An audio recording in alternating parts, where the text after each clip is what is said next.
Okay, wrestling fans, welcome back to Wrestler Weekly Conversation Season 3. I mistakenly referred to it as Season 4 in one of the previous episodes, but 3, it's Season 3. We are really happy that you've decided to join us tonight. Again, hit us on our socials at Wrestler Weekly, Facebook, Instagram, and Twitter. Don't forget the book, Family Bacon Wrestling by Scottie Richardson.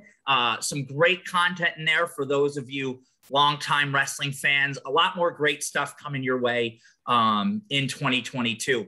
So our guest tonight is a returning guest from Season 2, one of our more popular episodes. We had a great time. You could catch him at the Big Gold Belt podcast. Those guys do a wonderful job. We'll get you all the information on when that drops before the end of the episode, where you can follow them and our guest here on Twitter. It is Will Mahoney from Big Gold Belt joining us to talk the NWA. Heck yeah, taking it old school tonight. Glad to be back on Wrestler Weekly. It was a fun time last time around, Mike. So I'm excited to do this again because, hey, as we're recording this, it is November. It is Starrcade season. Yep. So the memories, they come back. The good feelings, they come back. Because Starrcade was, of course, the granddaddy of them all. It really was. And there was recently, so you're watching this now. It is the new year. So this is going to bring you back. This is going to bring you back to that holiday feeling. Maybe the weather's cold right now. Maybe you're not feeling so great about life, but you watch this tonight and you're like, damn it, we're back. And so we hope that you have a great time with us. So why don't we start there, Starrcade? So at the time of recording of this, there was a question that went along the internet. And when I saw Will's response to this question, I felt like, oh, I wasn't alone. It said, who run the Royal Rumble the year you were born? And I said, well, I was born before there was a Royal Rumble. And so this does not apply. So then somebody changed it to who, I think it was when you were 6, right? When you were 6 years old or the year you were born, whatever it was, who main evented Starrcade? And so I will reveal my age here. For me, it was 1990. Sting and the Black Scorpion at Starrcade 90 Collision Course was, and I was enthralled in that storyline. It was before critical thinking came into my life, and I go, oh God, this storyline is terrible. But as a 6-year-old, I ate it up. And Will, I believe you predate Starrcade, which I did not know. Yes. So just by a bit. So by the time Starrcade 90 rolled around, I was a full-on teenager by then. There you go. So I was totally, God, the Black Scorpion thing was rough. Because that was like, I was into the idea of it as a concept. And Lord knows me and my buddies were watching that. And we're just like, oh, they're teasing it's the Ultimate Warrior. Yep. They're teasing it's someone from Power Team USA. Yep. They're doing something like that. And then that damn pod comes down from the ceiling in Kiel Auditorium. Yes. And immediately wrestling event there ever.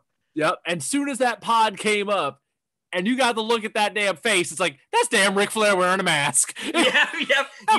You couldn't mistake that cleft in the chin. No. And I went, good Lord. And even as a 6-year-old, I was like, that's Ric Flair. You know? Yep.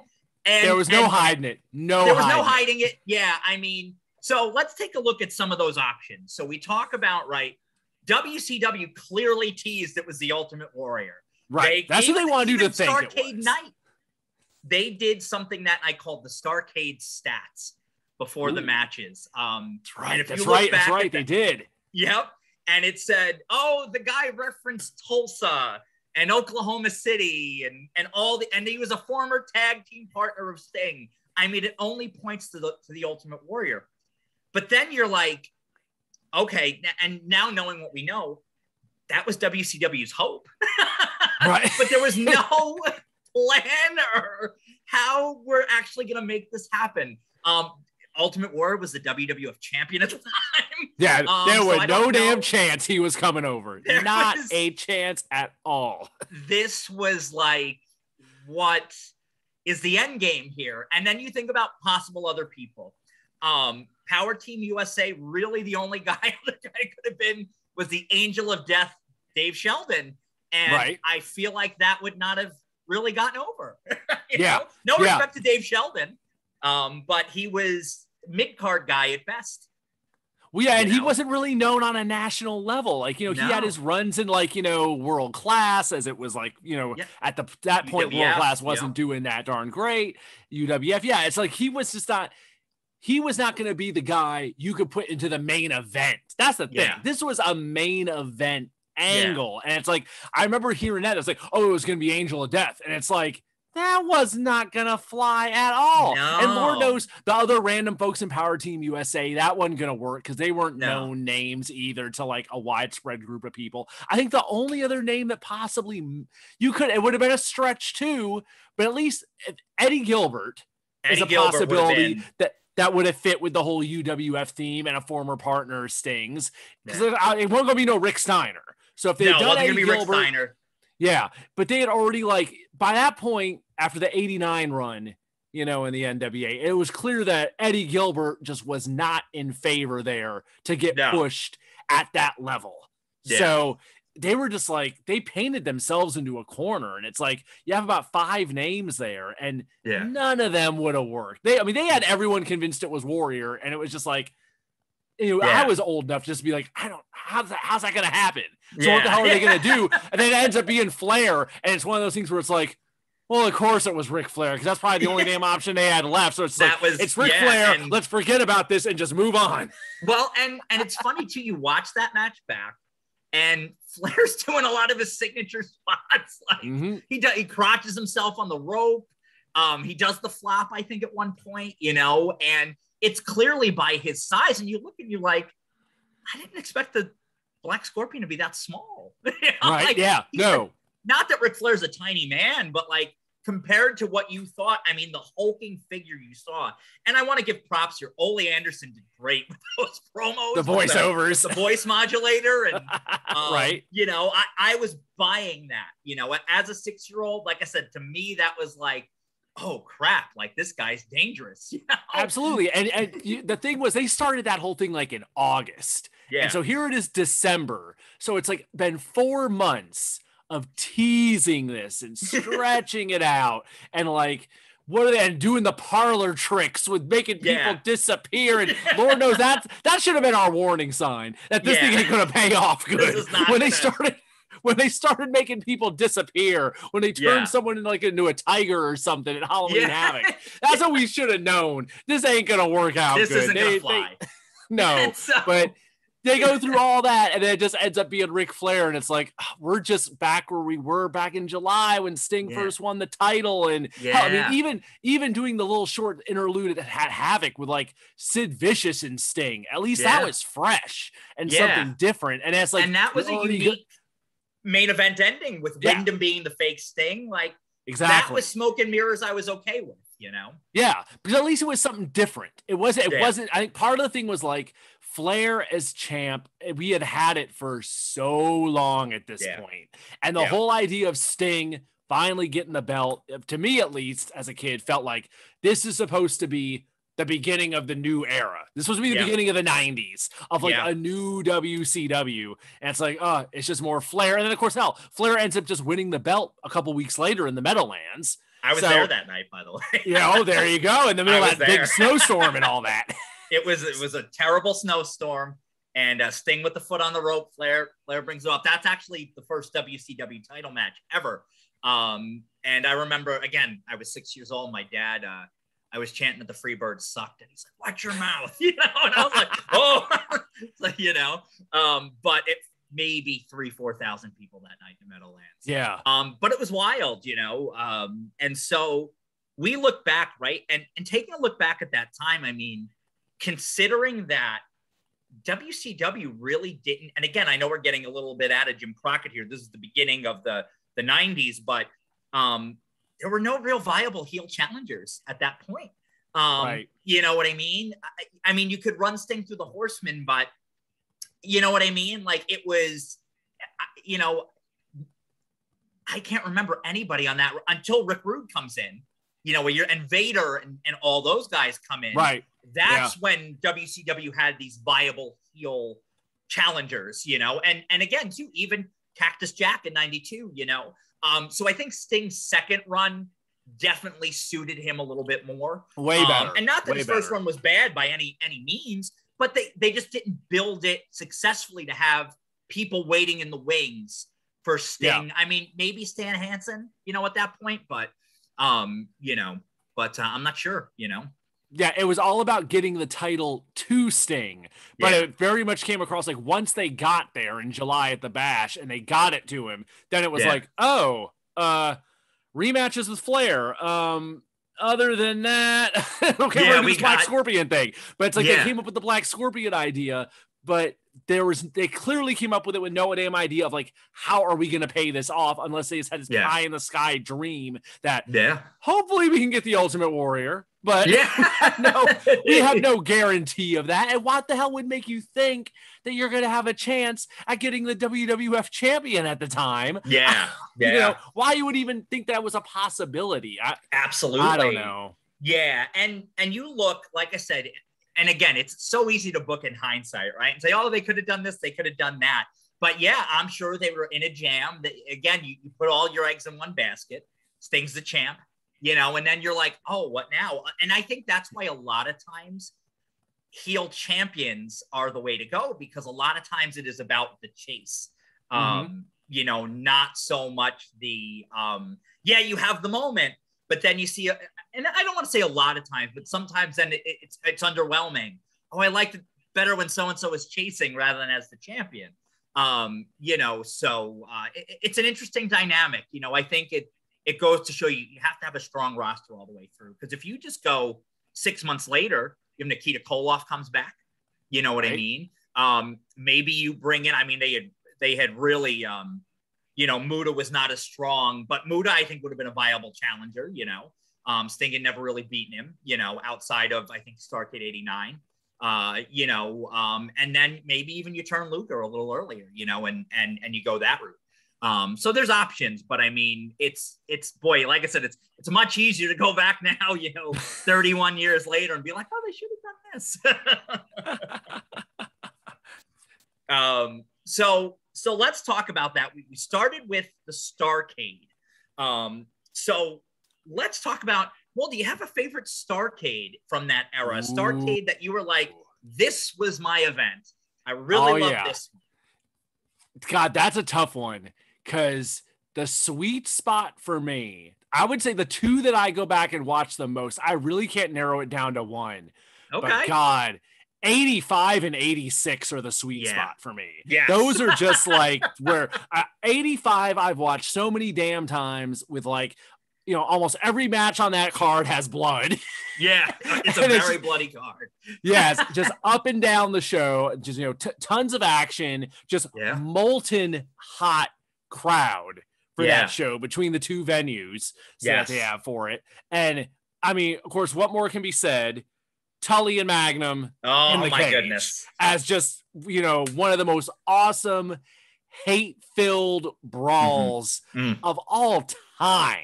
Yeah, just, I mean, that match, I don't know, who knows how many times I've watched that match in my life. But Starrcade 85 is way, way up there. That's way up there. Oh, yeah. And so, like you mentioned, right, two venues, you have Greensboro, you have Atlanta. And let's start with that. Tully and Magnum, you know, over the U.S. title, right? Well, at that point, the United States title, one of the most important titles in wrestling, when titles meant a damn, right? You know, but there was personal pride here. There was the involvement of the Perfect 10 baby doll. Exactly. She added quite a lot, right? Cost Magnum the U.S. title, right? Didn't she come out dressed as a cop? And, that's right. Yeah, right. The cop angle. That's right. Yeah. She came out dressed as a cop. And then I think they did that later on in WCW Medusa. They did a similar thing where she did that. But you have this match, right? This beautifully violent, appropriate match for a blow-off. Probably the best blow-off match maybe in the history of wrestling. But yet Tully never says, I quit. He says, yes. Nope. And you have the out to keep Tully Blanchard over, which the NWA was so good at doing. Because you see, even on 86, 85, you see after the match, if a babyface wins, they're getting smacked around after that match, you know? Mm-hmm. Oh yeah. And it's keeping your heel strong. You know, but you know, the angle, and it's just so smart to me, right? Tully, and even still you have fans, Tully never said I quit, you know? It still resonates with people. Oh yeah, no, that match, part of it gets me is like, Tully is so great at just being an absolute prick for that damn match. And just as a kid, I hated Tully Blanchard. I mean, there was nothing appealing about that guy. He just like oozed just douchiness and just horrible, you know, just God, just so full of himself and so much damn attitude. Then as I got older, I was like, oh my God, this is like the most tremendous damn heel there is. He'd do that little strut around the ring when he'd get like his little shine in, and just, you know, was just so great at like taunting and just annoying the hell out of the fans and just needling them. And in that match, God, Magnum is just like the epitome of like mid-80s cool, you know, looking like the Marlboro Man, and just like, you know, the epitome of the girls want to be with him and the guys want to be him. You know, just cooler than the other side of the pillow. Magnum TA just, you know, has the muscles, it has the motorcycles, and just, you know, the working class, you know, flip side of Ric Flair, who's all stylish and, you know, looking like Miami Vice at the time. Like, Magnum TA was just cool. And then here's Tully Blanchard as just like the ultimate jerk that you just want to see get killed in that cage. And God, I mean, that crowd buys into it so damn well that, you know, they do the spot at the end with the chair, and it's like, you know, almost like they're going so far that is he gonna take the eye? Is he gonna, you know, is it taking it that damn far? And they end the match, they stop it like you said, and I always remember the shot of like they pull back and Magnum still has like that spike, and it's like, you know, he's having that moment where it's like, do I finish him off? Do I totally finish him off or not? And like, you can tell it's like he's thinking about it. And like, he comes to his senses, he throws it down, and essentially just leaves Tully for dead in there. And it's like that crowd, he like turns towards the cage door, and the pop from that crowd is just kind of like, they're totally fine with it. They're like, you know, Tully deserved every last bit of it. There's like there's no sympathy for Tully Blanchard at the end of that match. That crowd is bloodthirsty. They are behind Magnum, and it's like, you left him for dead, and we're glad to see it. It's just the emotion of that match is so damn great. Just it's something I can't imagine seeing that in modern wrestling.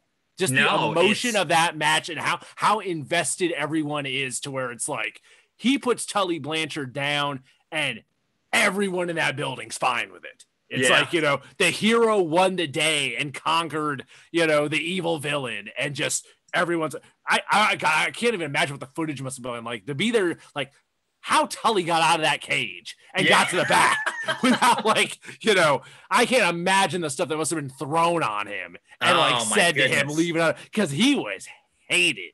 So that's what I think about when I think about that match. Just the emotion of it more than anything. The emotions of it are just amazing to watch. Well, and the NWA was so good with those crowds, those smoke-filled arenas, and the crowds were always hot. They were ready. They believed this was real. And again, I love how you mentioned that part at the end with Magnum, because he still shows, man, he won this battle. He'll do whatever he has to do to win the battle. But at the end of the day, Magnum TA is that guy you want to cheer for. He is that good guy, you know, and he has a little mercy on Tully Blanchard and said, you suffered enough. You know, and as we know, Tully at that point could never suffer enough. But Tully was great. And even you look back, you know, I recently, in the past year, got my hands on watching a lot of old Southwest footage. And my goodness, like Tully, like you said, just there was no redeeming quality about Tully Blanchard. Not one iota of a likable guy. You know, and it just worked. And of course, you know, it ends up they're now related, which is the ultimate, I guess, twist to that story. For those not following Tully, I believe Magnum married Tully's ex-wife. And so, that's got to be a fun Thanksgiving. Tully, Magnum pulling out the Tully, you want to do it again, again, Magnum TA at that point in time, and I want to come back and revisit the Starrcades here, but you talk about leading what that hopefully is going to lead to a year later, right? The long-term storytelling of Magnum TA and Ric Flair at Starrcade 86, right, which by all intents and purposes should have been the main event that night. Absolutely. Unfortunately, Magnum is injured. His career is over in the car wreck. But that leads to another hot angle.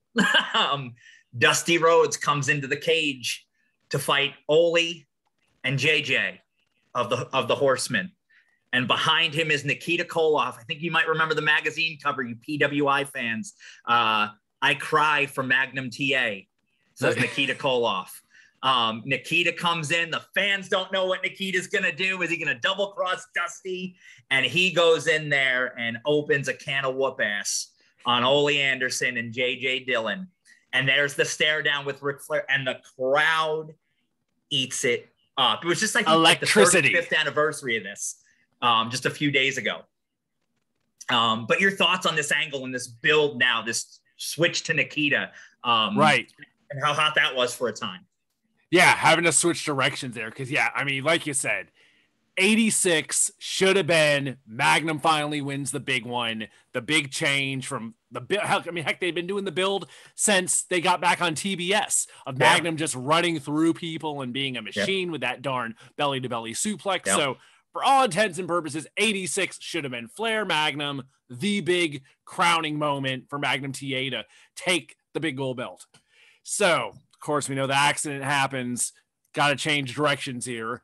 And I'm guessing, Nikita, I'm assuming he just would have stayed on the path of being a Russian, doing that whole thing. And Lord knows, Nikita, of course, had also been promoted as an indestructible monster, the Russian sickle and all that. So given the hand they were dealt with what happened with the accident and having to change directions, that's, such a last minute thing in the fall there, I think they did about as good as they could do with it. Nikita, absolutely. Lord knows the kids I knew back then, they were all about Nikita turning good. They were all about it. I had friends that were over the moon for like him passing out the Russian sickle now as a good guy. Yeah. It was like Nikita was over. Between his look and everything and those damn muscles, he was he was over like, I think a lot of kids were comparing him, to Ivan Drago coming off of Rocky IV, So it's like people were ready to cheer him because Lord knows Ivan Koloff is all old and like there's nothing cool about Ivan Koloff. No, not Nikita at that time, right? Nikita Koloff was the young Russian, had the muscles, he had the look, so it didn't take much to turn him. So people were ready to do it. It just wasn't on their radar. So once it was presented to them, they were all about it. And of course, tying it in with Magnum coming off the best of 7 series was just, that was just a stroke of genius. So, well, and it showed, right, that, it was the one time, right? Because a lot of times people go, oh, well, is sensitivity a good thing? Yes, it is, because he showed he wasn't just the Russian machine. Yes, he was the Russian machine, but he respected Magnum TA. Right. He was moved, by this situation. And so you bring him, like you said, people kind of wanted to cheer him at that point. You know what I mean? And it just goes to show you when an angle is done correctly. Now, I think, like you said, I think they did the best they could. They were kind of painted into a corner at Starrcade. Nikita was not going to be the guy, the world heavyweight champion at that time. But they wanted to keep him strong. So I think they do right. The schmaz finish, the DQ, which again, it was a decent main event. You know what I mean? And again, with the hand they were dealt. But Starrcade 86, we talk about the night of the Skywalkers. Yes. Yes. To me, this was the video that I saw in the video store. I would see the advertisements in PWI. And I remember telling my dad, that's the one. That's the one I have to see. We are on the same wavelength here because this is all about the mythology of the video store because this is pre-pay-per-view. Yes. So all these shows, these early Starrcades, if you weren't there, you didn't see it that night. No. And 85 was still early enough that I didn't see that till like years later. Yeah. So because I don't think we had a VCR at that point. But by 86, VCRs were pretty prevalent. Yeah. Video stores were blowing up, and they did a hell of a job marketing Night of the Skywalkers. They to the did. point that, honestly, as far as the marketing went, I think as a kid, to me, that was the main event. Scaffold match was the main event as opposed to Nikita Koloff and Ric Flair. It was all about Road Warriors are going up on a scaffold. Yeah. They're going up there against the Midnights. Oh my God. And the unbelievable nature of somebody is going to go off that thing. Right. Exactly. Now this is a match. So again, I'd seen it advertised. This was the same way I felt about Lords of the Ring, right? I had been seeing Lords of the Ring videotape advertisements in my PWI for years. I finally got it. I think I was like 8 or 9 years old. You know, they had it, one copy in this video store. It was like $30, you know. I got my dad to, you know, all right, we'll get it, you know. And so Night of the Skywalkers, I had moved to New Jersey by that point. I was 12 years old, and I had a friend of mine, and we used to always go and rent. I was always into the older wrestling, always. And I convinced a buddy of mine, we have to rent this. Like, this is the greatest video that has ever been made. And so you look back at the build to that, and you look back, it wasn't very often you saw the Road Warriors get flattened on television. And the Midnight Express laid them out.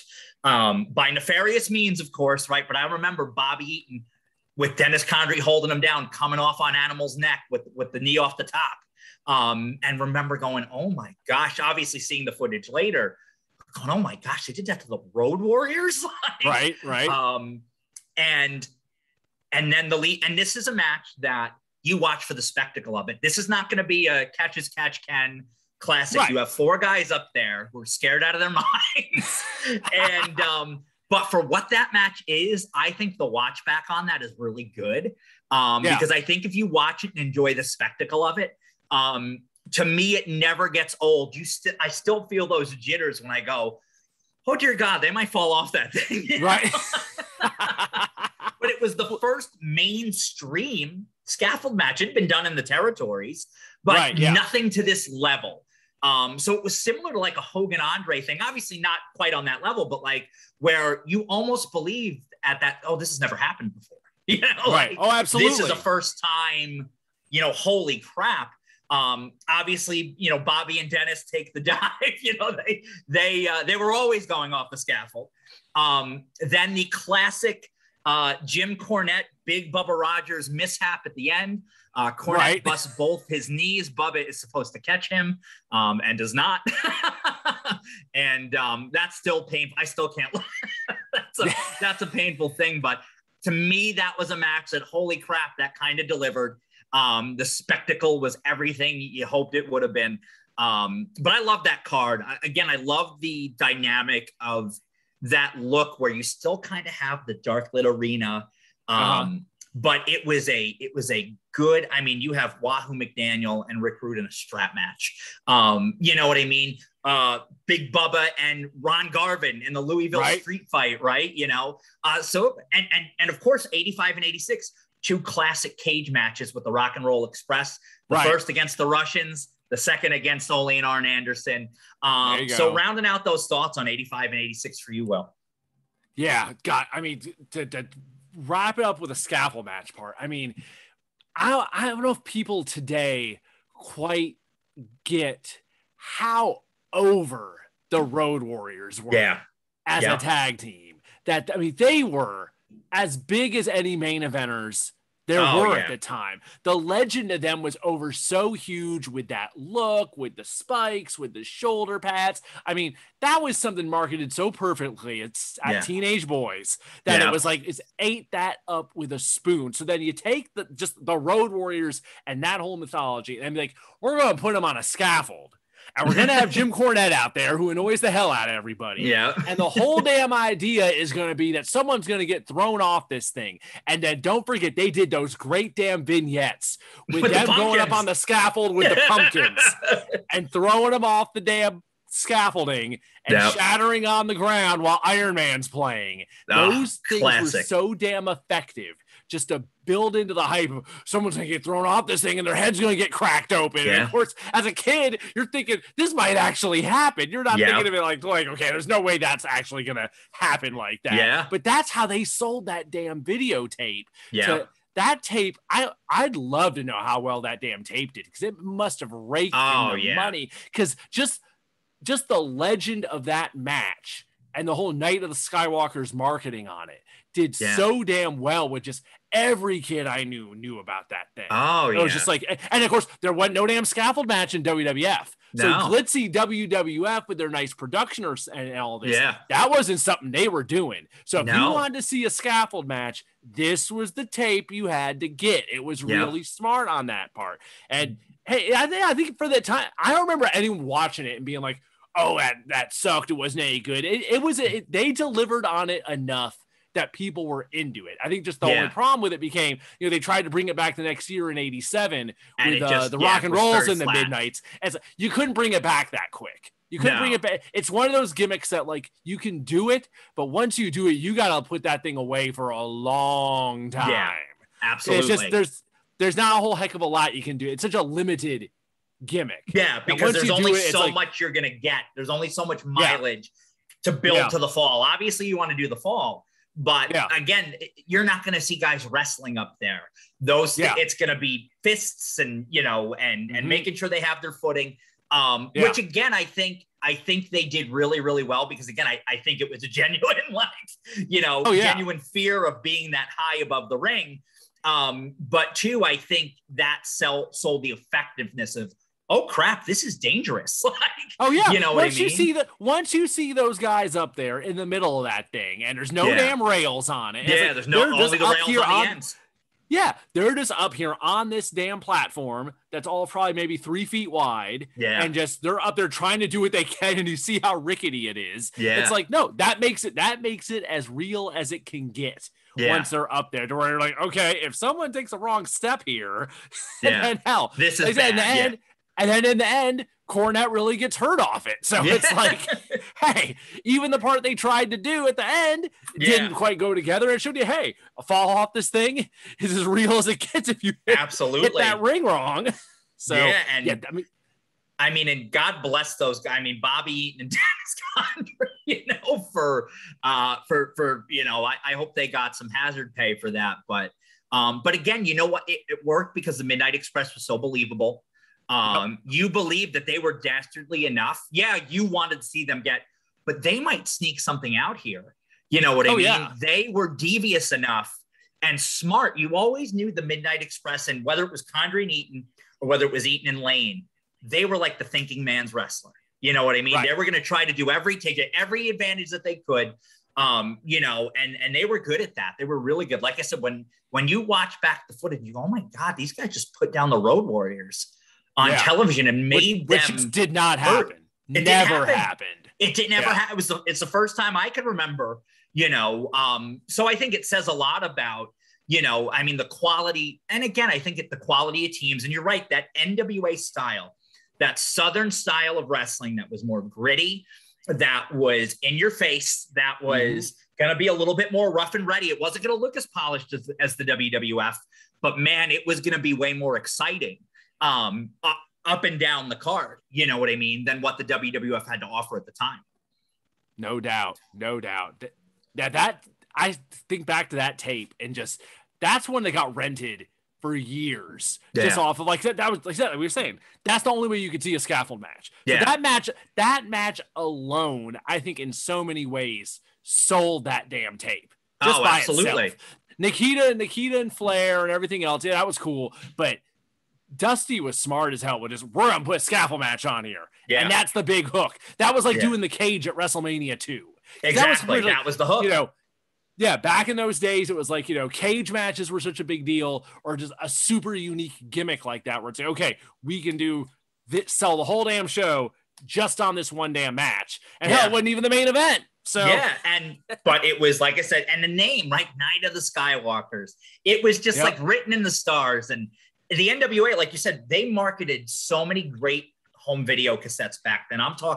You talk the Crockett Cup videos, the Great American Bash Tour videos, right? War Games. Where you see War Games. And to me, the first War Games is a thing of beauty. The first one from Atlanta. And you had let the War Games begin, and the lights and the cage. You had never seen anything like, and you knew it was going to be bloody, and you knew it was going to be war, because you believed that Dusty Rhodes and Nikita Koloff and the Road Warriors hated the Four Horsemen with a passion, and that you know what, the Horsemen were the heels. Man, they're going to do some damage. They've hurt Dusty. They've hurt the Road Warriors. They have hurt Nikita Koloff. They are the real deal. It was one of those matches where, of course, you want to see the heel get their butts kicked, but you're like, I honestly don't know who's going to win this. You know, right? It was just done so well.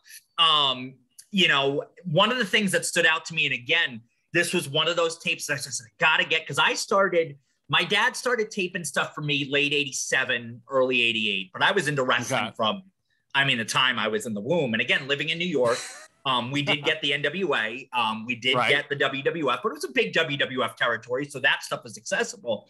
But then the video stores come in, I discover these tapes as I'm a little bit older. And again, Great American Bash 87 is one that I'm like, I got to get my hands on. I've never seen. I had seen War Games in 1991, which was a great one. And I had seen War Games in 1992, which was a great one. So as I got into tape trading a little bit more, so what I would do is I would trade my current stuff. I had the 2 VCRs set up, like, you know. There you go. And I would ship those out. And I said, what do you got from the 80s and the 70s? What do you have? And so I trade with somebody to get Starrcade 87. Great American Bash 87. And the first match on the tape is the War Games. And I am like, I have waited years. I was like 14 at the time. You know, I was like, I have waited to see this. And the thing that stuck out to me is you feel that heat, right? Dusty and Arn started off. There couldn't have been probably any two better people to start it off. Dusty hits Arn with the low blow, goes by the Horseman and flips them all the bird. And I go, oh man, I am into this match. It's on now. Was that opening? You know, your thoughts on War Games, the Bash Tours? Oh my God. Yeah. I mean, War Games tape with of course the 2 of them on there. 2 of them on there. The second one too. Later. That was another one. That was just another piece of genius marketing, where it was a whole new gimmick, the 2 rings, the huge cage. And of course, being it was the NWA, you knew if they put people in the cage, there's going to be blood. There's going to be blood. There's going to be violence. There's going to be bad intentions, and it's going to be good. That was the difference. Like you were saying, like, you know, the harder edge, the rougher look, the not everything being so stylized like the WWF at the time, where it's like WWF, you got the blue cage with the bars and everything's brightly lit. And there might be some blood and all this, but it wasn't going to get as down and dirty as raking people's face on the cage. And just the difference of the bad intentions that you felt in the NWA version of stuff was just, God. The marketing of that stuff was just like so damn perfect at the time. Oh yeah, you had the perfect heels. You had the Horsemen who you could put in that situation and you could beat them, and they're going to get their heat back, no damn problem. Because all you had to do was an angle with them after the fact. Yeah, and of course throwing JJ Dillon in there, you had the perfect out. JJ's going to take the beat. You know. JJ's going to get his shoulders separated. So it's like you got they had the out built in with the managers in there between Paul Ellering and JJ Dillon. So you didn't have to submit one of them. It was so perfectly laid out. And just, of course, the Bash tour in 87 going all over the darn place with all the different, the stadiums and all the different matches. So good. And I loved on that raw. They would, you know, they were doing, you know, they promoted it so well on the Saturday night show with, like, you know, this weekend, you know, Flair's going against Ricky Morton, or Flair's going against Road Warrior Hawk. They did all like those random where he took on the tag partners. Yeah, instead of just doing like the regular Stadium, I think you wrestled Hawk in, right? In Philadelphia. Exactly. Instead of doing the regular old opponents of all the day, it's okay. We're going to put the tag people in there. Champion, survive the Bash Tour. And that was part of the story. Title matches. Yeah, exactly. That was part of the story. Is as the Bash went on, you got more and more wore down, and so the marketing of that was so just perfect, and just you don't see tours marketed like that anymore. Where it's and that is honestly something that, especially coming out of the pandemic, where people want to go out. Yeah, that's something wrestling could do today. A thing where it's like you're not going to see this on television.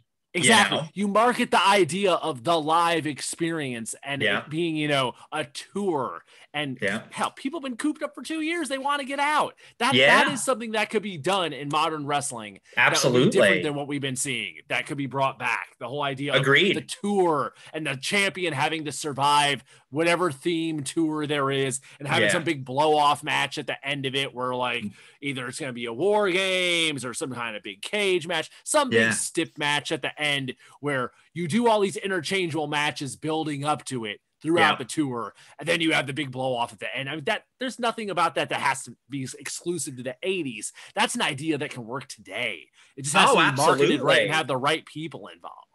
And you're right, because you could put on matches. They used to test matches out on house shows, right? On arena shows. Absolutely. Say, hey, we're going to give this a run and see how it draws, and see, if this is a good fit. You talk about that Bash Tour, right? And again, came through your area, the DMV area, right? In DC, they ran the steel cage match at the old Capitol Center, 4-on-4. It's the Horsemen, it's Luger, it's Flair, it's Blanchard, and it's Anderson against Dusty, Nikita, and the Road Warriors inside just one cage, one ring. Right. Yeah. This video it's on YouTube. But the entrance, they play Iron Man, and and the Capitol Center you would have thought it was the Capitals winning the Stanley Cup. It is, I mean, the pop alone, if you don't even watch the match, the pop alone is worth it. To see these guys, I mean, they believed. And so you're right. They call it the Road Warriors pop for a reason. Yeah. And it's still today, it carries over. And you look at guys now and you go, man, these guys were so over, you can't put into words. There's nobody in the past, maybe 20 years. I mean, since a Steve Austin or The Rock, that were over to that level. I think the closest thing we saw obviously is the CM Punk return. I mean, that was an ovation of all time. Right.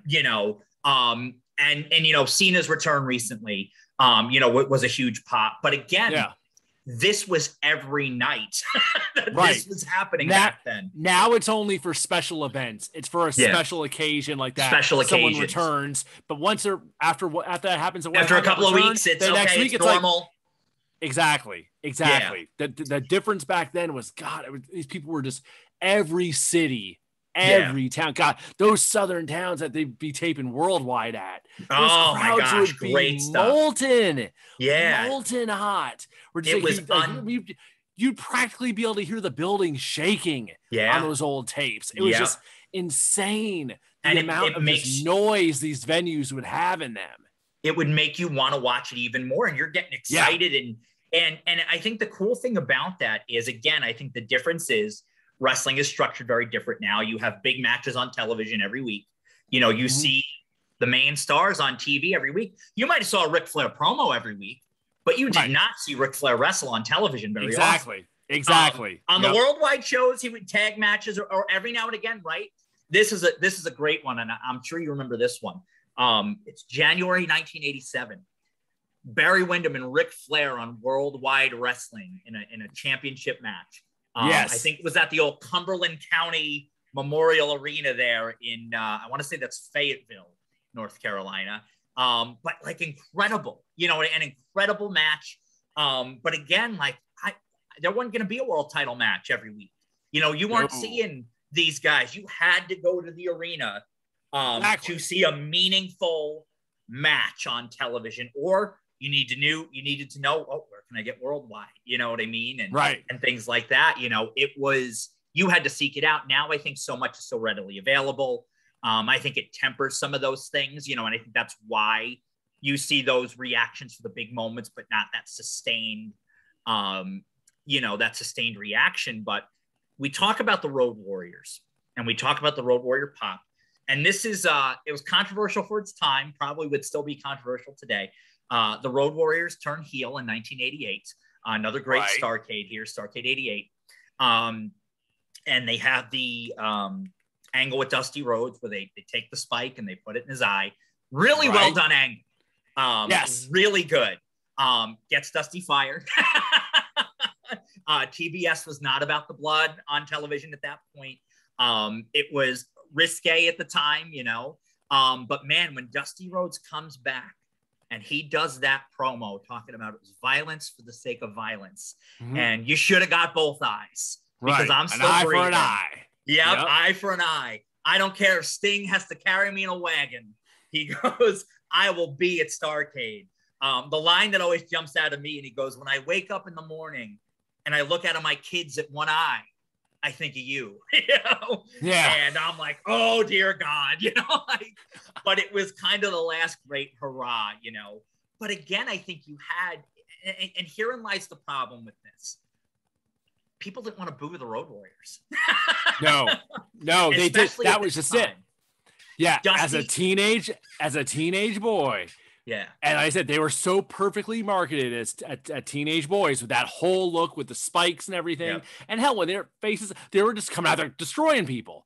Yeah. So now the only difference was, well, we're still going to destroy people, but we're just going to have a bit more of a killer instinct than we even did before, and just be a little bit more rough and, you know, rough around the edges, and hell, take the spike off and stick it in his eye. That was cool. That wasn't anything. They were banking too much, you know, on people having sympathy for Dusty, but it was like people would have been fine with them doing that to the Horsemen. So it was just the Road Warriors. It was just turning the dial up a little further. Yeah. So people had no. I remember that angle happened, and of course that came right off the back of the original Midnight Express invasion, where Cornette got all bloodied on which TBS. Was a hot angle. Yeah, super hot. It was angle. like it was two super violent angles on TBS in the same month. Yeah. And that Road Warrior angle happened. And I remember coming into school that Monday after that aired that Saturday. There wasn't one damn kid who saw that who was mad at the Road Warriors. They were all, they took the spike off. They stuck it in Dusty's eye. They messed Dusty up. Everyone was into it. No one I don't know one damn kid back in 1988 that was booing the Road Warriors. They were all about it. They were all about it. And people forget Dusty had fallen out of favor a little bit with the fans. He was tired. He was played out by then. And people knew he was the guy with the book, you know, and Dusty's going to put himself in the big angle, and fans were a little bit tired. And it was no disrespect to it, just what it was at that point. Yeah. Dusty had been featured for so many years. But I think, again, puts himself with Sting as a smart move. The Sting was white hot, you know what I mean? Yes. They do the schmaz finish so nobody loses. You know, and that was the end of Dusty's, you know, NWA career at that point. But you bring up the Midnight Express. The Midnight Express, Bobby Eaton and Stan Lane, they win the World Tag Team titles from the Andersons, from Anderson and Blanchard, were on their way out. The Midnight Express were white hot. Yes. And the double titles. They held both belts, which, again, we did a whole episode on this. To me, that era of wrestling, the JCP, the belts that they had, the best belts to me in the history of wrestling. Right. And I could probably go on that for an hour. But they win the belts. They're the U.S. Tag Champions and the World Tag Champions. And again, in order to further the Road Warriors, they squashed the Midnight Express at the Superdome. And I'm like, I love the Road Warriors, but that's like the only Road Warrior match where I'm like, they shouldn't have gone over here. Like they should have kept them apart for a while. Right. Because I thought there was a lot of, but you know, they say Jim Herd was not a big fan of the Midnight Express. Did not see the value in them. And a year later, they're pushed down the card. They're mid-carders. But that last hot angle, Paulie Dangerously brings the former AWA World Tag Team Champions, the originals, Dennis Condrey and Randy Rhodes. They beat the bloody hell out of Jim Cornette on television. And man, was this dynamite again. And I know it didn't have the hot finish because Condrey was then out and then, all that stuff. But I think things like that, can you imagine a sustained run by the Midnight Express at that point? It was so hot. I thought could have been gold at that point in time. Yeah, no, they were, when they got the both sets of belts, that was like the timing was right to turn them face, which that angle did. But the whole the taking the belts off them, that could have, the Road Warriors didn't need the belts. No, that did not need to be about the belts. Yeah, and Sting and Dusty didn't need to be going after the belts. That whole thing could have happened, but it didn't need to have the belts involved. But again, agreed. I think maybe part of the issue was by that point, of course, the Road Warriors had been around for so damn long. And of course, it was coming off 87, where they didn't win the belts from Tully and Arn in Chicago. Where they should have won at Starrcade. Right, exactly. That was the time to do it. That was the time to do it. And doing it now, it was too little, too late. Yeah. Turning them heel was fine, but the problem was they weren't going to get booed against Dusty. They weren't going to get booed against us. When they turned heel first, when they gave Sting the Doomsday device, when they did that whole angle where they did that in September before that, when they dropped him on his head, yes, that worked because kids were into Sting and people thought Sting was cool. So them doing that to Sting, people weren't into that. That worked. Dusty, it didn't work against. No, Dusty was like, they're like, fine, carve him up. Go for it. It was, but the belts did not need to be in that feud. No, they didn't not need to be all. on the Road Warriors at that point. It was too little, too late. The Midnights, doing the Midnights versus Midnights feud with the belts involved, that would have been really interesting. I would have been all about that. The timing was definitely right to turn them face. But and of course, then they blew through that by like February. That thing was so quick coming off that hot angle. It was done so damn fast. But of course, we had a bunch of regime changes in there. That's when George Scott comes in, and everything was very topsy-turvy there with Dusty leaving and all that. So and of course the sale to Turner. So and it was a victim of the time. It was a victim of the time period. In another timeline where all that could have played out differently. Road Warriors didn't need the belts there. Keep the belts on the Midnights. Do the Midnight versus Midnight feud as your tag title program. Do the Road Warriors as heels going against Sting and somebody else. Yeah, Sting and Luger. Sting and, what I mean? Sting and Luger would have been fun. But then, of course, you got to have someone else. Because Luger, of course, is working with Flair. So Flair would have had, hell, if you could have stretched that out a little bit with Steamboat coming in, you do Steamboat and Flair like you were going to do, Luger and Sting against the Road Warriors. Exactly. There you go. There's your shifted around card for how things could have been instead. Well, absolutely, right? Even if they would have, I think you could have snuck in, Bash 88, Luger wins the title, and then drops it back to Rick at Starrcade. I don't think that would have hurt Luger. Again, hindsight being 2020, but I know the Bash 88 finish was not well received. Luger was also barely bleeding. On a card where you have a triple Tower of Terror cage match, and you're worried about blood, a laceration over the eyebrow in the main event. If Luger had poured buckets like Kerry Von Erich did at Super Clash 3, you're like, okay, I buy that. You know what I mean? Exactly. But it doesn't fly, especially with the fact that you had seen blood all over the NWA for years. So to have a match stopped for blood, and that little amount of blood. That wasn't going to work in the NWA. He needed to hit a gusher. Interestingly enough, Bash 88 was the first pay-per-view I was able to buy outside of DC. It was literally the first one that was available for the big price of $14.95 at the time. So we got Bash 88 since that was the first show we were able to get. And it's a great card.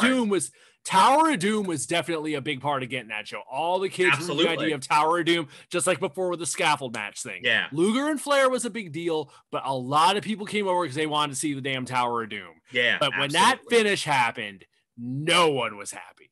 No one was happy with that finish. It just left such a bad taste in folks' mouth with that whole execution of that and the blood stoppage and barely any blood. I was just like, no, that did not work at all. That finish. I was just, bad times. Watch the end of that show. I remember everyone leaving my house just like, man, that was dumb. It was like no one was happy with that crap. So you can't do that in a promotion that was known for people bleeding all the time. No, it just didn't work. Fly. That would have been a good WWF finish. Right. You know what I mean? That would have been a great one. That would have been an easy way you get the belt off of a Hogan or, put it on somebody else or whatever. You can buy that, which they did, right? You take a look at, I know it's a little off topic, right? But the main event finished with the double referees, Right. It was a great way to weasel the belt off Hogan without Hogan having to lose. They were great with stuff like that. But again, I think schmaz finishes like that, which again, I think Dusty started to rely on way too heavily. And it kind of desensitized the audience to, oh, it's another one of these, But again, there were so many things too that for years Dusty hit right on the money with. So I think it's, you can't sleep on what Dusty Rhodes' legacy was to that era of the NWA. And I think you said there were times changing, the sale to Crockett, and even that first year, man, the Great Muta comes over. And you're like, oh dear God, this is the one. Gary Hart, can I throw in Gary Hart here? What a genius that man was. Like, Gary Hart is my all-time favorite manager. To me, I'm not saying he's the best. To me, Bobby Heenan will always be the best. But Gary Hart was damn good, and he was the perfect guy to put with Muta and Funk, and it just friggin' worked. Yes, loved Muta. Love Gary Hart. And as way I've always described it as, Gary Hart was great at coming across as legitimately like evil, diabolical, sleazy, Bobby Heenan could be funny, know, and all that kind of stuff. Jimmy Hart could be funny and it seemed kind of crazy, more of a cartoon character. Yeah. Gary Hart was like, this guy's carrying a blade on him. Which turns out he really was. But like, this guy has legit bad intentions. Yeah. This guy is like, the sleazy used car salesman that is screwing you over and like making some, care. Somehow he's gonna screw some money out of you. He's so damn great. Gary Hart and Muta. God, 89. I was so into Great Muta. He was easily my favorite damn wrestler when he showed up in WCW in 89. He was just on another level, just doing stuff that was just unheard of for the time between that and the Mist and Gary Hart. It was so perfect. So damn perfect. I love it. Well, folks, again, such a great conversation. I enjoy the hell out of this. And we hope you guys do too. This is the stuff that we really want to build this show. And all we do here at Wrestle Week is that passion for the wrestling that you loved. For the wrestling that made you feel something. And that's what we're looking for, And we hope with whatever wrestling you're watching, whether it be the classic stuff, WWE now, AEW, MLW, whatever, enjoy it because, you don't want to miss out on all the good stuff that you could by critiquing everything. So have some fun with it. Will, where can folks follow you? Where can folks get the Big Gold Belt podcast and anything else we got going on? Yes, indeed. Okay, we'll do a quick little rundown here. So I'm at Heel Will Mahoney on the Twitter, and Big Gold Belt podcast. We record Thursday night with a live stream that goes up Thursdays at 8 p.m. Eastern at Big Gold Belt on the Twitter and all social media between Instagram and all over the place. We finally have control of at Big Gold Belt, which took some doing because someone had been squatting on it. So we have the handle now. So at Big Gold Belt works on all platforms now. That's to find awesome. Things. But Thursdays at 8 is when we record. We live stream that on Twitter and sometimes on Twitch and YouTube, but it's definitely always streaming on Twitter for sure. And then the next morning we drop it as a podcast version.